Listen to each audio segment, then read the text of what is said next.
সুপ্রিয় দর্শক, আসসালামু আলাইকুম। আমি রেহানা সুইডেন থেকে বলছি। আপনাদেরকে স্বাগত জানাচ্ছি রেহানা ব্লগসে। আজকের আমি দেখাবো আপনাদেরকে ধনিয়া পাতার চচ্চড়ি। ডাল সামান্য থাকবে কিন্তু ধনিয়া পাতা থাকবে পুরোটা।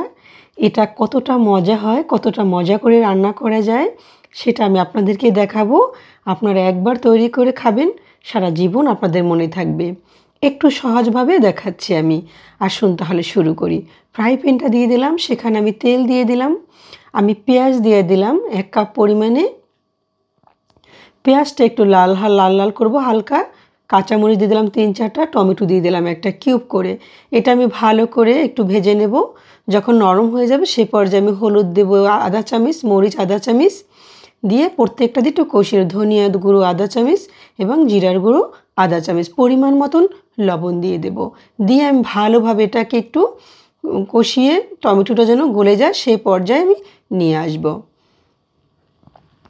এটা যখন এরকম পর্যায়ে চলে আসবে তখন আমি সেখানে কিছু চনা বুটের ডাল, এটা আমি বুটের ডালটা দিলে ভালো হয়। অল্প করে ডালটা আমি প্রেসার কুকারে সিদ্ধ করে রেখেছি, ওই ডালটা আমি দিয়ে দিব।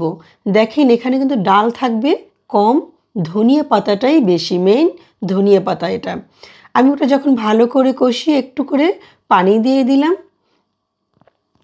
পানি দিয়ে ভালো করে বলক আসা পর্যন্ত অপেক্ষা করব। আমি আরেকটু কাঁচামরিচ দিয়ে দিলাম, ঝালটা একটু কম মনে হয়েছে আমার কাছে, সেই জন্য। এই যে দেখেন এক ঝাঁপি ধনিয়া পাতা, এগুলো আমি এখানে দিয়ে দেব।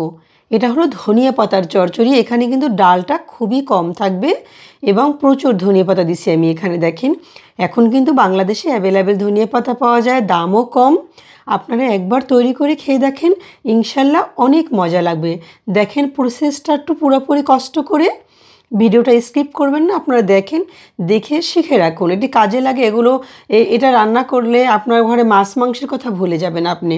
আমি এখানে ফোড়ন দিয়ে দেবো এক পাশে রেখে, আস্ত রসুন দিয়ে দিলাম। এটা কিন্তু আচারের মতন হয়ে যায়। আস্ত রসুন দেবো, এটা একটু লাল লাল করে ভেজে রসুনটা। তারপরে আমি শুকনো মরিচ দিয়ে দেব। এটা দিলে ঘ্রাণ আসবে এবং যারা খায় তারা এটা খেতে পারবে ভাতের সাথে। আমি এখন কুচনো রসুন দিয়ে দিলাম। রসুনটা একটু বেশি দিতে হবে এখানে। আমি আদা কুচি দিয়ে দিলাম, এখানে 1 চামচ পরিমাণে হবে। আস্ত জিরা দিয়ে দিলাম 1 টেবিল চামচ। এখন আমি ভালো করে এটাকে ভেজে নেব, সুন্দর করে ব্রাউন কালার আসা পর্যন্ত আমি ভেজে নেব। এই যে দেখেন যখন ব্রাউন কালার চলে আসবে এখন আমি এখানে দিয়ে দেব। এই যে দেখেন,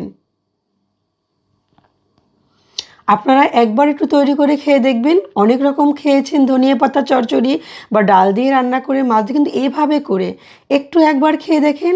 যদি আপনাদের কাছে বড় ডালটা, বড়ি ডাল না থাকে, দরকার হয় মুসুর ডাল দিয়ে করবেন, তাইলেও দেখবেন মজা লাগবে। এরকম করে খাবেন, আপনি সেদিন বলবেন যে আমার আর আজকের মাছ মাংস দরকার নেই, শুধু এটা দিয়েই খেতে পারবো, এটা দিয়ে ভাত খেতে পারবেন ইনশাল্লাহ, আশা করি আমি। তো আপনারা ভালো থাকেন সবাই, আবার দেখা হবে আপনাদের সাথে সুন্দর কোনো রেসিপি নিয়ে অন্য কোনো এপিসোডে। আল্লাহ হাফেজ, আবার দেখা হবে আপনাদের সাথে। আসসালামু আলাইকুম।